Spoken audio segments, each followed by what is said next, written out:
Welcome, this is the balance part of the patch 120 Asimov for Stellaris, and we're going just to go over the balance here in detail. Like, we're going to mention all of that and discuss it a bit. So, base happiness reduced from 60 to 50% makes the game harder. Like, it was relatively easy for you to have a good running empire, at least in normal difficulty before. And this makes it really harder. So I think all in all it's a good thing, because you could easily come to a happiness that to 100 or even above with no general thing. With the right technology, that wouldn't be a problem. So I think that's a great change. Habitability of planet classes, 2 steps removed from your species primary type, increased from 20 to 40%. I think that's kind of ameliorating the happiness change. So you can go there and yeah, you're based to you're capped to 40% happiness then, but it's still kind of okay. And you won't die there, like, which the 20% like symbolizes. Reduced chance of post-combat admiral events firing by a factor of 5. That's pretty cool, I think, because I love events. Like, it spices up the game so much, it gives it personality. Leaders will no longer gain any additional traits from leveling up if they already have 3 or more. I've never had that problem, but if we get to the 3 faster, it will be fun as well. I think I've only had ones with 2, but I think it reduces the use of some technologies that give you leader traits or of some policies. So we'll see how that plays out. A leader-based empire will have to suffer from that. Newly spawned pops are now more likely to take their ethics from pops of the same species. I think that's pretty cool, because yeah, I believe like similar things to my parents, and yeah, that's how it should be. The ruler-savior modifier duration from the ransom years event has been reduced from 100 years to 5 years. I don't know about that event, but a 100 years modifier seems pretty imbalanced in multiplayer and pretty cool, on the other hand, in single player. So I think this is due to multiplayer. And also think that 5 years is a very, very short time. So I regret it a bit. Maybe they should have rules for multi and single player divided, but then you'll have to learn everything anew. So it's kind of, yeah, maybe they had to do that. Grand design modifier from void unclouded event is no longer permanent and now gives 10% happiness for 20 years. Yeah, these permanent modifiers are pretty good, but yeah, 20 years isn't that long also. I think that's also due to multiplayer. Otherwise, it was such a nice treat in gaining personality in the game. But yeah, I think there is like some ameliorations made for these changes in the new buildings for the spiritualist and the xenophiles. So there might be that, and yeah, the balancing for multiplayer is kind of, why do they even like do it that much? Stellaris, to balance Stellaris will be like impossible. But okay, they can modify some events. That's okay too. Propaganda edict can now be used by everyone. Fanatic collectivists were previously prevented from using it. All right. No, that's good. And I don't have any idea why they were prevented. Would make sense in a collectivist movement to have propaganda. to bring the people closer together. Now, mineral deficit effect increased from -33% to -50%, and now also affects research speed. Yeah, that's good, because like you could hold on for a long time, like with your stuff in the red. The same for the energy credits deficit. Oh, and also affects robot output by 50%. I think that's a cool change. It absolutely makes sense too from a roleplay standpoint. Comet-sighted event effect on happiness reduced from 15 to 10%. Yeah, whatever. It's also probably a multiplayer change. Migration treaties no longer affect pop happiness. I'm split about that. I think it added personality, but whatever. And if you look into the world, it absolutely makes sense. Like, some people are happy about migration, some people are unhappy. It depends on the ethics they have. I think that is a net loss here, but we'll see how it plays out. Maybe it stays in. It's a beta patch after all. Ethics in general. Fanatic versions are now 3 times as stronger than non-fanatic ethics. That is very interesting, because like previously you only limited yourself by fanatics. Now this is a thing to go for. Like, this is a decision. With the individualist and stuff, you open up a lot of options. And the fanatic individualist limited you more.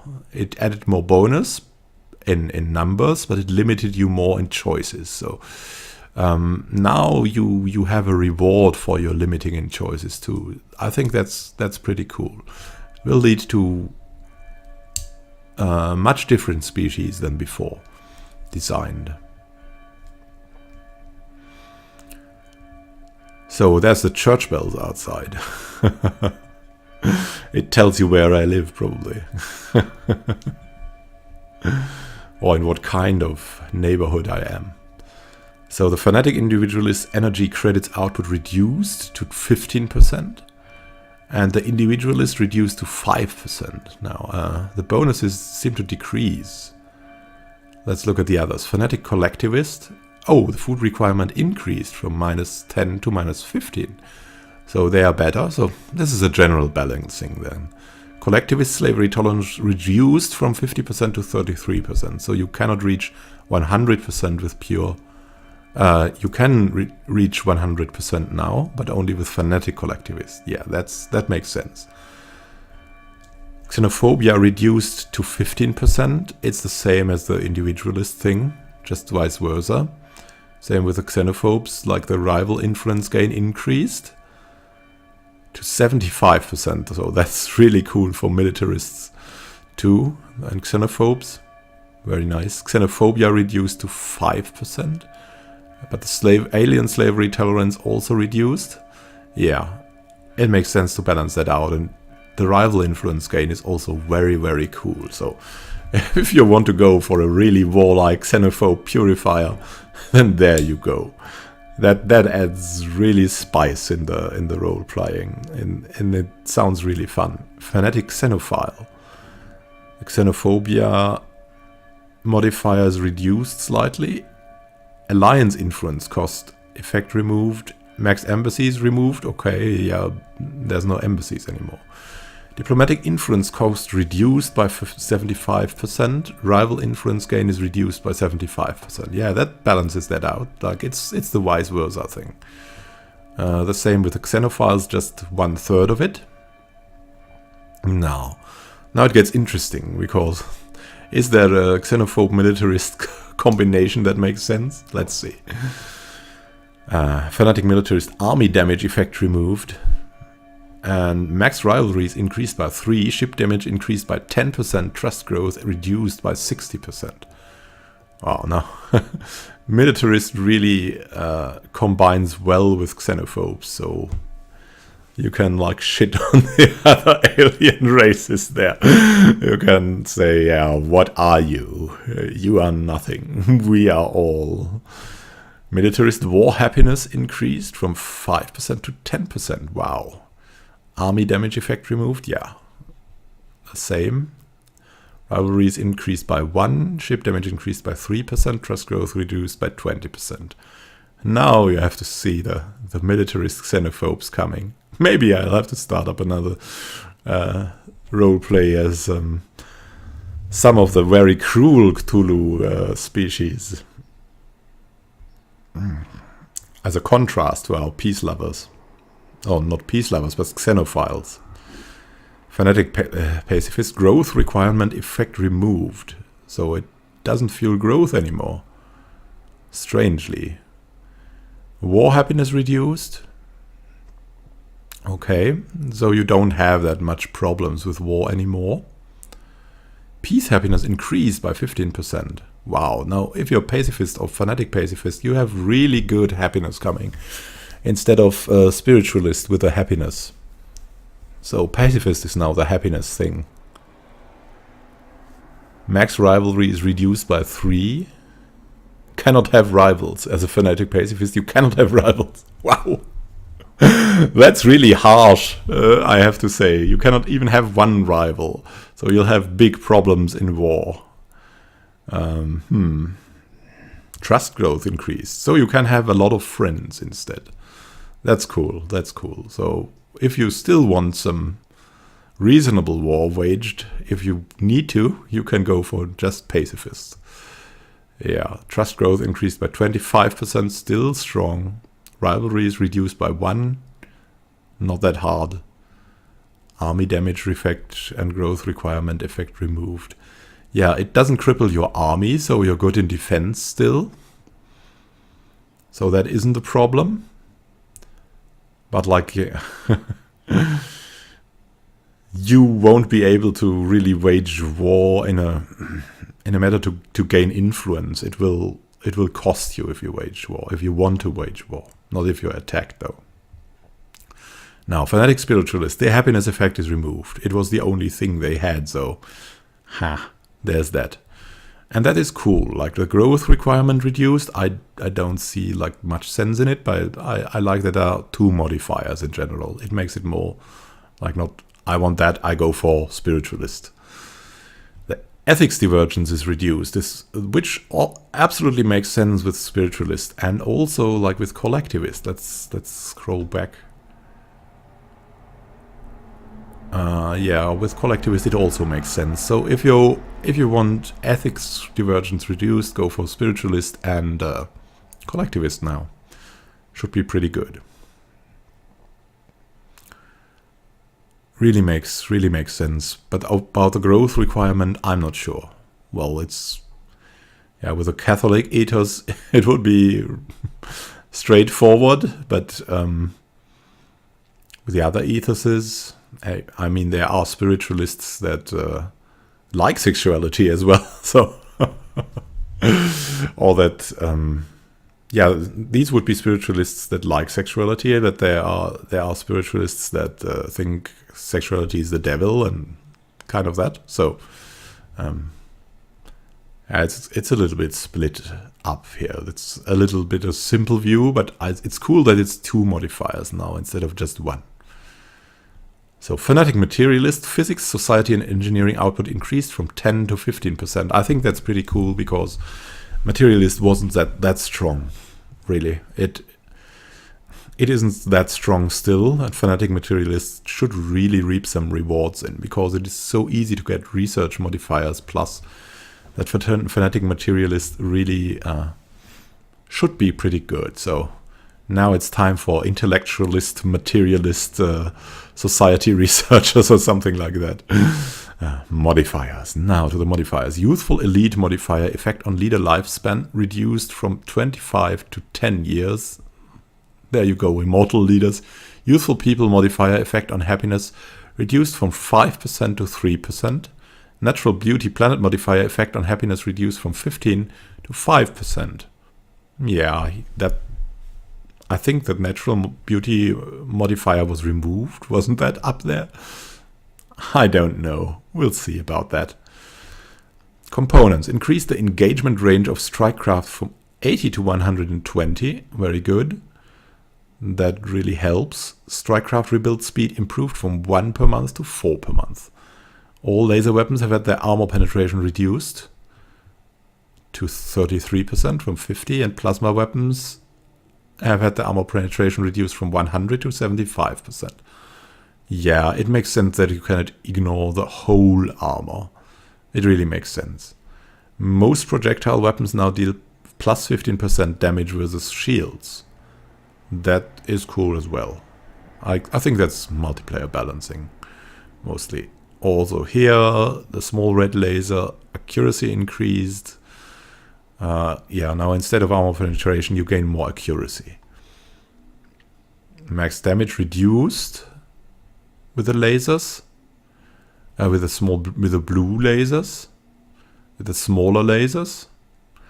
Whereas with the large red laser it is increased. So these are just weapon adjustments. You'll have to look them up for yourselves if you like a special weapon very much. There are some increases, some reducings. Yeah, now the particle lens armor penetration was also reduced to 75%. So you don't have weapons anymore that ignore armor, it seems. So I think that's cool, because then you cannot ignore that part of the game anymore. And you also won't be screwed if you go for armor ships. Not totally, at least. But enough. Now, resources. Double the spawn of garanthium ore, lithuric gas, Angus vapor, Teldar crystals, Pitheran dust, Aurelium ore, and cetramine gas. I think that makes sense,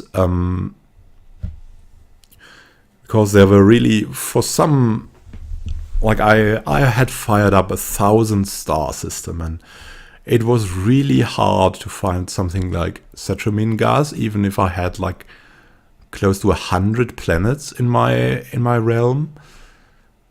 Didn't have one. That's very strange. It's like if you limit the resources in Civilization 5, you're pretty much fucked at certain times, like when you have no oil for something, for panzers or something like that. Now, yeah, and now I'm going to stop talking for that, and we'll go for the next stuff and the increased and improved governments in a new video, because this, what now begins, is about the end game mostly. I'd like to split that up, so thank you for watching this about the general changes and balance changes. And let's now go over in the next episode to our end game changes.